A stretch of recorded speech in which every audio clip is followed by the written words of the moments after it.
The clang of the metal gate closing echoed down the corridor like the toll of a bell announcing another long day inside. Officer Marissa Hale had long since stopped flinching at the sound, but the vibration of it always traveled through her bones, a reminder of where she was and what was demanded of her. The prison was a world of repetition and structure. The same hallways, the same faces behind bars, the same count of footsteps from the control booth to the yard. And yet in the monotony, Marissa had carved out a rhythm, a way of moving through the day that kept her steady.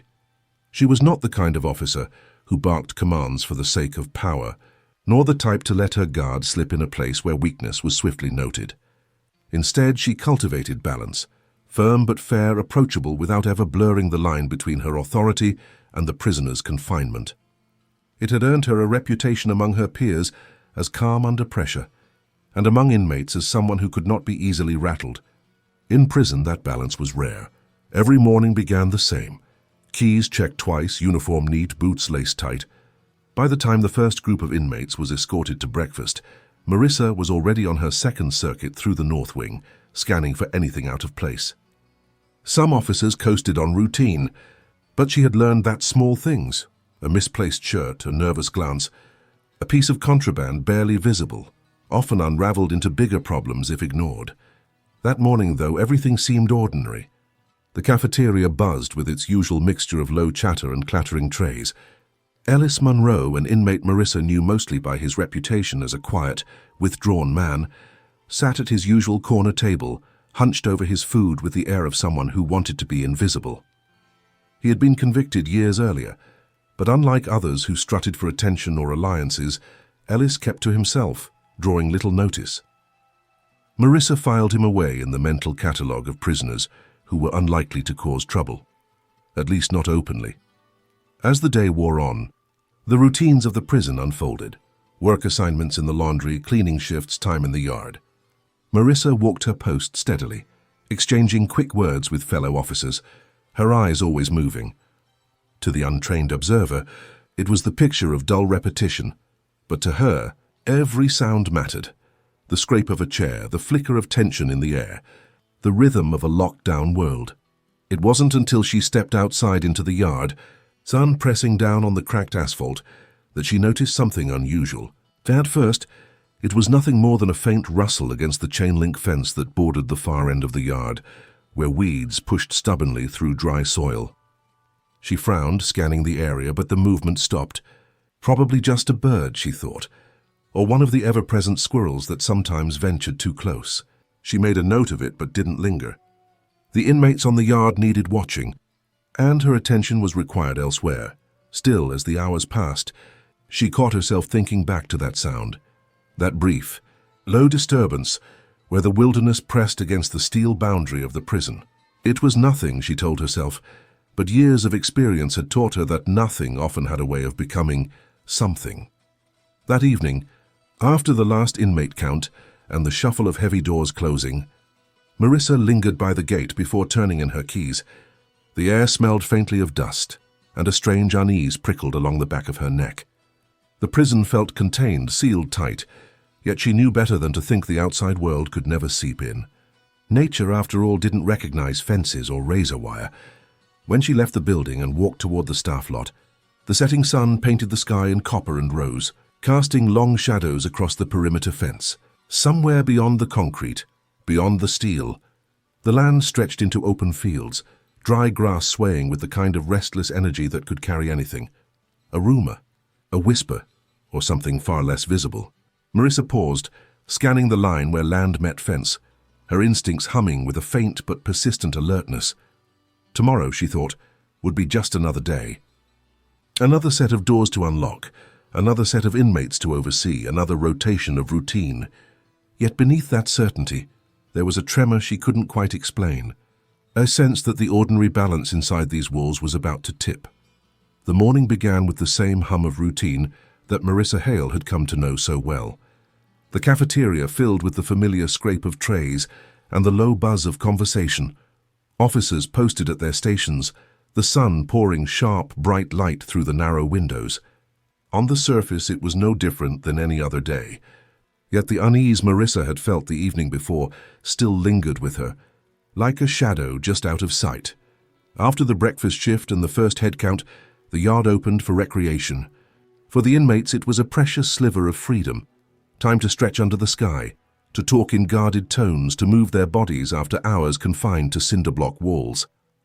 For officers, it was a watchful time, when the open space made tension both easier to detect and harder to control. Marissa walked her post along the perimeter, eyes scanning as always, noting the familiar patterns.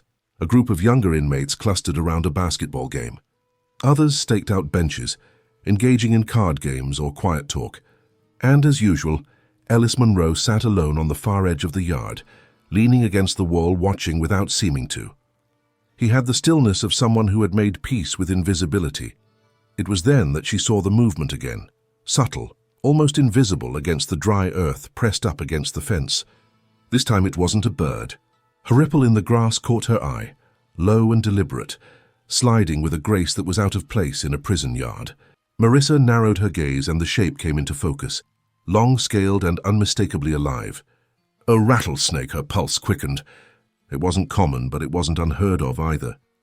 The prison stood on the edge of scrubland in the American Southwest, where the climate baked the ground dry and rattlers found plenty of places to hide. Usually the fences kept such things outside, but sometimes, just sometimes, one found a way in. The snake slithered along the base of the chain-link fence, its body weaving in and out of the weeds, drawn by heat and instinct. Marissa's training hadn't prepared her for this exact scenario. Dealing with inmates, yes. Contraband, yes. Fights, absolutely. But wildlife? That was another matter.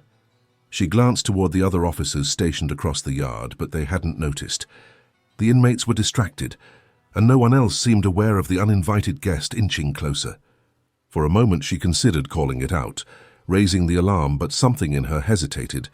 Shouting could spark panic. Dozens of inmates rushing in fear would be chaos, and chaos inside prison walls was more dangerous than the snake itself. So she stayed quiet, moving casually along her patrol, eyes never leaving the creature. It slid under a bench, disappearing into shadow. She exhaled slowly, hoping it would retreat, slide back the way it had come. But instead it lingered, waiting. The yard time ticked on, the sun climbing higher. The air grew hotter, pressing down heavy on the asphalt. Marissa kept her steady rhythm, but every step carried the awareness that something unpredictable now shared the space with them. At one point, her gaze crossed with Ellis's. From his place against the wall, he seemed to notice her distraction, his eyes flicking briefly toward the corner where the snake had vanished. His brow furrowed, but he said nothing, returning his attention to the horizon as though it were none of his business. Marissa finished her rotation and passed near the gate, her hand brushing the radio clipped to her belt. She could call it in now, make it official, let animal control or maintenance handle it. But something about the timing, the fragile balance of the yard, made her pause. There were too many bodies packed into the open space, too much potential for a stampede if the wrong words escaped. Instead, she told herself she would keep watch, just until the yard cleared, just until the inmates filed back inside. Then she would report it, deal with it properly. A few more minutes of vigilance. That was all it would take. But rattlesnakes don't move on human schedules, and sometimes what waits in silence does not stay hidden for long. As the final whistle approached to signal the end of recreation, the snake stirred again. Its movement was quicker this time, sliding from beneath the bench, cutting across a patch of cracked earth, heading not toward the fence but deeper into the yard. Its body shimmered in the sun, tail twitching faintly. The soft rattle a warning carried on the hot air. Marissa's throat tightened.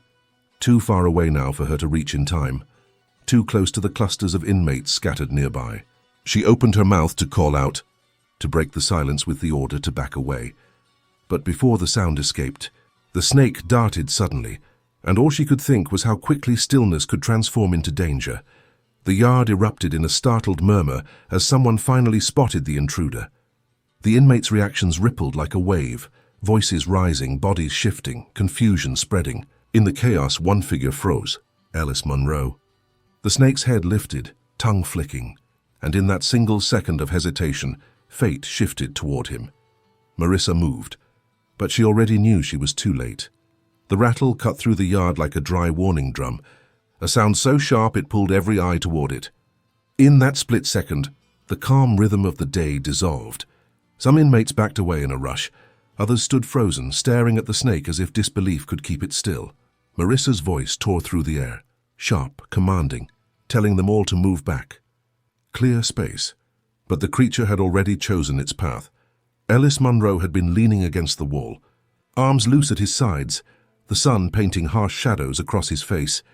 When the snake lunged, it was not with the hesitant glide of a curious animal, but with the precision of something ancient, swift, and mercilessly certain. Ellis flinched, his body twisting, but the strike was too quick. The rattlesnake's fangs sank into his calf just above the ankle. He gasped, a sound raw with pain and shock, stumbling backward against the wall before sliding to the ground. For a moment, everything went silent. Even the inmates who had been shouting fell still, as if the entire yard collectively held its breath. Then the chaos broke loose. Voices rose, men shouted, some pressed against the fence trying to escape while others pointed and cursed. Officers scrambled, unsure whether to corral the inmates or deal with the snake. The serpent coiled back, its body vibrating, tail shaking with another low, ominous rattle, before slithering away toward a crack in the concrete near the fence. Marissa was already moving. Her boots pounded across the asphalt, cutting a straight line toward Ellis. He clutched his leg, face pale, sweat already breaking across his brow. His eyes met hers, wide, panicked but not pleading. There was something stubborn in them, as though he wanted to deny the reality of what had just happened. "Stay still," Marissa ordered, dropping to one knee beside him. Her voice carried the authority of command, but beneath it pulsed urgency. She had read enough, heard enough stories. Rattlesnake bites were not always fatal, but they were never trivial. Every second mattered. One of the other officers barked into his radio, calling for medical staff, but Marissa knew they were too far, too slow. The prison's infirmary wasn't prepared for this kind of emergency.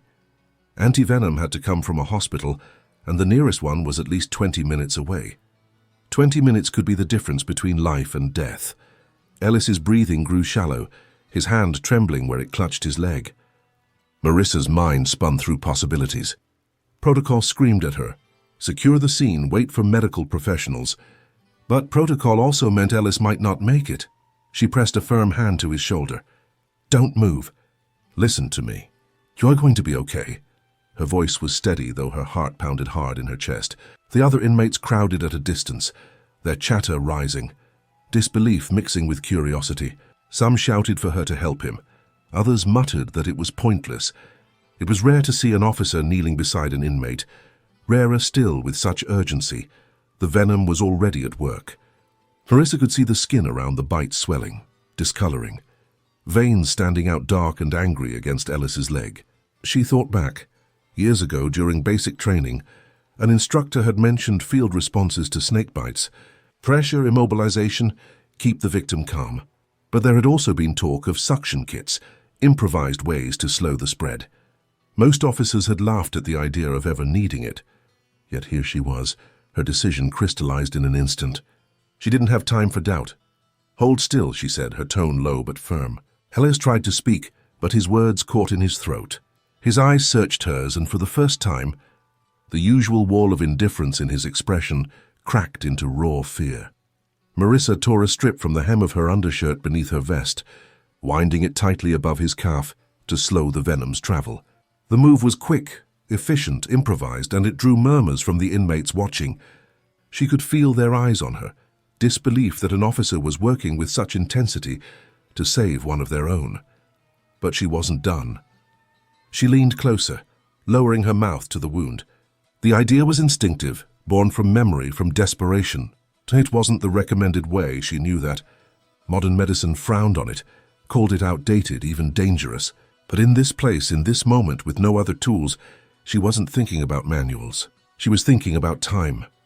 Gasps rippled through the yard as she pressed her lips to the wound and drew sharply, spitting venom-tainted blood onto the cracked concrete. Shock flickered across every face, inmates, officers, even Ellis himself. The sight of a corrections officer, breaking every rule of distance and detachment, doing something so raw, so human, seemed almost impossible inside prison walls. Ellis winced, but didn't pull away. His jaw clenched, eyes shut tight, as Marissa repeated the action, working quickly, spitting, pulling again, until she was sure she had done all she could. She tied the strip tighter, then glanced toward the approaching staff rushing through the gate. "He needs that ambulance now," she shouted, her voice breaking with urgency. Ellis's breathing was ragged, his skin clammy, but there was still fight in him. He opened his eyes, focusing on her face as if anchoring himself there. His lips moved, forming a whisper so faint she almost missed it. "Why'd you—" Marissa shook her head. "Don't talk. Save your strength." The other officers finally reached them, medical staff close behind with a stretcher. They looked at her with disbelief, confusion, even a kind of wary respect. What she had done wasn't in any manual. It wasn't standard procedure. It was shocking. It was reckless. And yet, it might have been the only thing that gave Ellis Monroe a chance to live. As they lifted him onto the stretcher and wheeled him away, the yard buzzed with restless energy. Inmates murmured among themselves, their usual cynicism pierced by what they had just witnessed. Officers exchanged uneasy glances, and Marissa stood there, her palms still trembling, her mind replaying every choice she had just made. In a place built on walls and rules, she had broken through both in a single moment. She didn't know what the consequences would be. But she knew one thing with unshakable clarity. She had given Ellis Monroe more than protocol ever would have. She had given him hope. The ambulance's siren had barely faded down the service road when the prison yard began to settle into uneasy silence. The rattlesnake had slipped away unseen, the inmates had been corralled back inside, and the officers moved about with a stiffness that betrayed more than routine fatigue. Everyone had witnessed what Officer Marissa Hale had done, and though no one said it aloud yet, the act clung to the air like smoke after a fire. By the time Marissa returned to the control room, her uniform clung to her skin with sweat. Her throat dry, her heart still pounding. She had rinsed her mouth quickly at the staff sink, but the metallic taste lingered, a reminder of the moment when instinct had overridden everything else. She had broken protocol, she knew it. She had made herself vulnerable in front of the entire yard. And yet when she closed her eyes, she still saw Ellis Monroe's pale face and the venom creeping through his veins. Doing nothing had never been an option. "Officer Hale," the voice snapped her attention up. Captain Reynolds, broad-shouldered and sharp-eyed, stood at the doorway. His tone was measured, but the weight of authority pressed behind it. "My office now." The walk down the narrow hall felt longer than usual. Inside the office, Reynolds closed the door, gestured for her to sit, and fixed her with a stare that seemed to measure every breath she took. "I've already spoken with the infirmary," he began. "They tell me inmate Monroe is stable. He's on his way to the hospital, and the doctors will handle it from here." Relief flickered through Marissa, but it was fleeting. Reynolds' voice sharpened. "But we need to talk about your actions out there. What you did. Hale, that was reckless. You know that." Marissa sat straighter, her voice calm but resolute. "I know it wasn't standard procedure, but there wasn't time. The medics weren't here." He was going into shock. "I did what I thought could keep him alive." Reynolds leaned back, folding his arms. "Do you understand the position you've put yourself in? You crossed a line. You made physical contact with an inmate in a way that breaks every rule in the book. Not to mention the risk to your own health." "I understand, sir," she said, her jaw tight. "But if I hadn't done it, Ellis Monroe might already be dead." Silence stretched between them, heavy with unspoken questions. Reynolds' eyes narrowed, but there was something else there, too. Not just disapproval, but the faintest glimmer of reluctant respect. "You're lucky he's alive," he finally said. "Because if he wasn't, this would look a whole lot different." He sighed, rubbing a hand over his jaw. "You'll write a full incident report. Every detail. The warden will decide how to handle it. Until then, keep your head down." "Yes, sir," Marissa replied. When she left his office, the hallway seemed to hum with whispers. Fellow officers glanced at her, some with curiosity, others with quiet judgment. It was the kind of look that said they weren't sure if she was brave or foolish. Inside a prison, reputation traveled fast, and today hers had shifted in ways she couldn't yet measure. Later, during the next count, she walked the rows of cells with her usual precision. Yet the atmosphere had changed. Inmates who normally ignored her now watched her closely. Some muttered to each other when she passed, their eyes following her with a mix of suspicion and something else, curiosity. maybe even respect. It was Ellis Monroe's absence that stood out most. His empty bunk seemed to echo louder than any voice. Marissa found herself pausing, hand briefly resting against the cold steel of the bars. She didn't know if he would make it through the night at the hospital, but she had a feeling that what happened between them, officer and prisoner, divided by rules yet bound in that moment by survival, would not fade easily. That evening, as she left the facility and stepped into the cooling dusk, her thoughts tangled. She replayed the moment over and over. The hiss of the snake, the strike, the swelling in his leg, and the choice she had made without hesitation.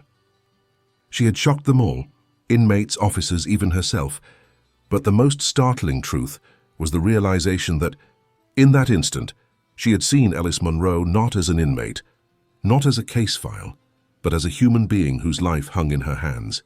For a corrections officer, that kind of vision was dangerous. Yet for Marissa Hale it was now impossible to forget, and somewhere beyond the fences, the dry wind swept across the land, carrying with it the reminder that the boundaries of the prison were never as fixed as they seemed. The warden's office smelled faintly of polished wood and old coffee. Marissa sat across the desk, her hands clasped tightly in her lap, her report printed neatly in front of her. She had gone over the words again and again the night before, trying to strike the balance between honesty and restraint. She had described the events exactly as they happened, but carefully avoided making her decisions sound like heroics. Still, she knew there was no way to dress up the truth. She had broken protocol, and the warden would see it. Warden Lindell, a stern woman with streaks of grey in her hair and the kind of gaze that seemed to read the spaces between words, tapped the report with a manicured finger. "You're aware," she said slowly, "that this action of yours could be interpreted as a gross violation of safety procedures.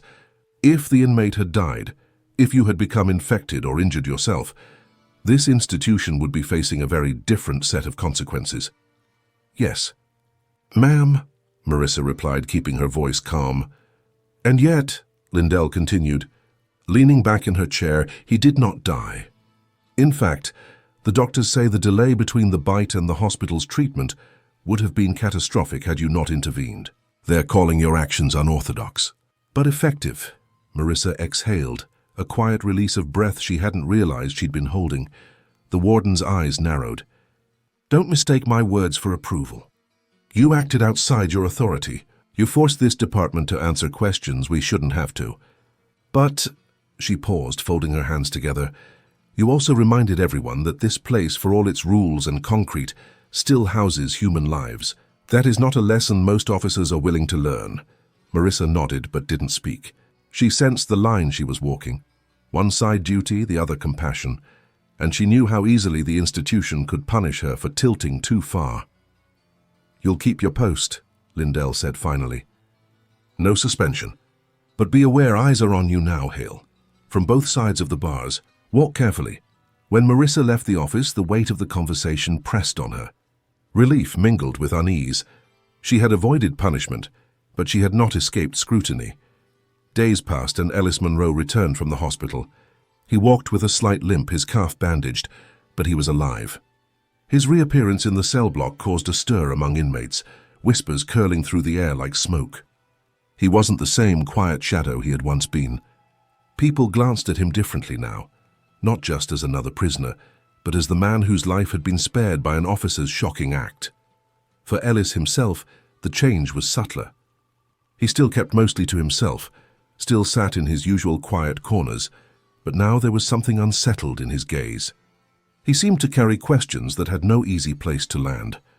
One afternoon during her rounds, Marissa passed his cell. Ellis was sitting on his bunk, head bent over a tattered paperback. As she approached, he looked up. Their eyes met briefly, and in that instant the entire yard replayed itself in her memory. The strike, the fear, the taste of venom and iron. She half expected him to look away, to retreat into his silence. But instead Ellis spoke, his voice low and even. "You didn't have to do it." Marissa paused, her keys jingling softly at her side. "I did," she answered. "Someone had to." His eyes narrowed as though weighing the sincerity in her tone. "Most officers wouldn't have." "Maybe," she said, keeping her voice steady. "But you're still breathing because I did." For a moment neither spoke. The hallway hummed with distant noises, the clang of a door, the shuffle of boots, the murmur of voices. Then Ellis nodded once, a small gesture but one that carried the weight of acknowledgement. Word of their exchange spread quickly, though no one knew exactly what had been said. Among the inmates, a quiet shift began. Marissa found that when she passed through the block, eyes that once regarded her with indifference or hostility now lingered differently. Some held respect, others curiosity, a few even gratitude. She was no longer just another officer in uniform. She had crossed into unfamiliar territory, someone who had shown humanity inside a system that often stripped it away. The other officers noticed too. Some muttered in the break room, their voices sharp with criticism. "She's setting a bad precedent," one said, "making them think we're here to be their friends." Others were more cautious, acknowledging the courage, but questioning the wisdom. No one said it outright, but Marissa knew she had become an outlier, neither condemned outright nor praised openly, but marked as different. Late at night, as she drove home along the empty highway that stretched across the desert, she replayed it all. She thought about the snake, about Ellis, about the way his eyes had locked on hers as the venom coursed through him. She thought about the rules, the lines drilled into every officer from day one, and about the moment when all those lines had blurred in the face of a life about to slip away. She had made a decision. Shocking, reckless, human. And now every day that followed seemed to echo with its consequences. The prison was the same. The clang of doors, the shuffle of chains, the endless routines. But something had shifted in its heartbeat. And Marissa Hale knew that shift had only just begun. The desert air was sharp and dry the morning Ellis Monroe returned fully to the rhythms of prison life. His limp had faded to a stiffness in his step, a reminder of what had happened, but no longer the weight of a wound. The gossip around him had dulled into background noise, but one truth remained steady. Every man in the block knew he was alive because Officer Marissa Hale had acted when no one else would. For Ellis, that knowledge was both a burden and a strange kind of light. He wasn't used to owing anyone anything. His life had been one long chain of debts unpaid and bridges burned, and prison had only deepened that pattern. Yet now every time he felt the ground solid beneath his feet, every time he woke in the night and remembered the way venom had burned through his veins, he thought of her face, steady, calm, fierce, as she refused to let him slip away. Marissa, for her part, noticed the changes in small ways. Ellis no longer kept his gaze fixed on the floor when she walked by. He met her eyes not with challenge, but with quiet acknowledgement. And when others muttered or jeered, he didn't join in. He had become an island in his own way, but no longer one of retreat. There was a sense of awareness in him now, a careful observation that mirrored her own. Weeks after the bite, the prison settled back into its cycles, but beneath the surface, something had shifted. The inmates watched Marissa differently, their respect no longer based solely on her authority, but on a story that had spread far beyond the yard. The officer who had broken protocol to save a man no one else thought worth saving. It was on a late afternoon, during her rounds in the quiet south wing, that Ellis finally spoke more than a few words. He was leaning against the bars of his cell, his book closed in one hand. "You ever wonder," he asked, his voice low but steady, "why you did it?" Marissa paused. She wasn't used to being questioned by inmates in a tone that wasn't edged with sarcasm or defiance. She considered before answering. "Because it was the right thing," she said simply. Ellis shook his head, a faint smile tugging at his mouth. "Most people don't care about the right thing in here. Not officers, not inmates. Everyone just does what keeps them breathing another day. But you—" His words trailed off, but the meaning hung in the air. Marissa shifted her weight, her keys brushing against her belt. "Maybe that's the point," she said. "Maybe that's why it mattered." He looked at her then, really looked, and for the first time his expression carried no mask of indifference. "You gave me something I didn't think I had left," he said softly. "A reason." Marissa felt the weight of his words but didn't respond. In her role, silence was sometimes the only safe answer. Yet as she turned to continue her rounds, she carried his voice with her, a reminder that the lines between duty and humanity were never as clear as the manuals claimed. That evening, as the sun sank low and painted the desert horizon in hues of gold and violet, Marissa walked out of the prison gates with the faintest sense of something unfamiliar. Not victory, not relief, but possibility. The day had been like any other, filled with routines and reports, but inside those walls, a life had been saved. And more than that, something intangible had been restored. Ellis Monroe, a man the system had nearly forgotten, now carried a glimmer of hope. Not because the bars would vanish, not because his sentence had changed, but because someone had shown him he was still worth saving. And Marissa Hale, who had spent years guarding lines drawn in steel and stone, had discovered that sometimes the most dangerous choice, the shocking, human choice, was also the one that gave life meaning inside a place designed to strip it away. The prison gates closed behind her with their familiar clang. The desert stretched ahead, vast and endless. And though the world inside would return to its routines tomorrow, Marissa knew that somewhere in the quiet, hope had taken root where no one had expected it.